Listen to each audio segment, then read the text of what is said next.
ഇന്ന് രാവിലെ തന്നെ ഞാനും ചേച്ചിയും ശീക്കുട്ടിയും ഒക്കെ റെഡി ആയിട്ട് ഞങ്ങൾ കല്യാണത്തിന് പോവാണ്.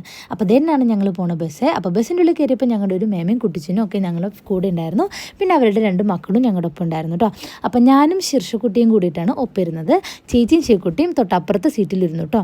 പിന്നെ ഞങ്ങൾക്ക് ഇന്ന് കല്യാണം ഉള്ളത് ഒറ്റപ്പാലം കോതകൃഷി എന്ന് പറയുന്ന സ്ഥലത്തായിരുന്നു കേട്ടോ. ഇതിൻ്റെ ബാക്കിൽ കാണുന്നത് അനങ്ങനടി മലയാണ്. നല്ല അടിപൊളി വ്യൂ ആണ്. അപ്പോൾ ഞങ്ങൾ നേരെ കല്യാണ മണ്ഡപത്തിലേക്ക് കയറിയപ്പോൾ തന്നെ പെൺകുട്ടി ഡാൻസൊക്കെ കളിച്ചിട്ടാണ് കേട്ടോ വന്നത്. അങ്ങനെ കല്യാണം കണ്ടിട്ട് ഞങ്ങൾ നേരെ ഭക്ഷണം കഴിക്കാനാണ് പോയത്. 2 തരം പായസം ഉണ്ടായിരുന്നു. ഒരുപാട് നാളത്തിന് ശേഷമാണ് കേട്ടോ ഞാൻ സദ്യ കഴിക്കുന്നത്. അപ്പോൾ പരിപ്പ് പപ്പടത്തിൻ്റെ കൂടെ കൂട്ടിയിട്ട് ഞാൻ അങ്ങോട്ട് കഴിച്ചു. നല്ല അടിപൊളി ടേസ്റ്റ് ആയിരുന്നു. അത് കഴിഞ്ഞ് നേരെ ചെക്കനും പെണ്ണും ഡാൻസ് കളിക്കുന്നത് കാണാനായിട്ട് മുകളിലേക്ക് വീണ്ടും വന്നു കേട്ടോ.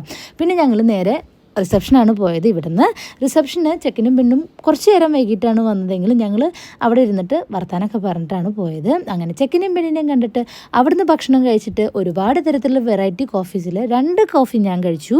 അത് കഴിഞ്ഞിട്ട് ഞങ്ങൾ നേരെ വീട്ടിൽ പോയിട്ടോ. അപ്പോൾ ഇന്നത്രയ്ക്കുള്ള വിശേഷം അടുത്ത വീഡിയോയിൽ കാണാം. Tata bye bye, see U.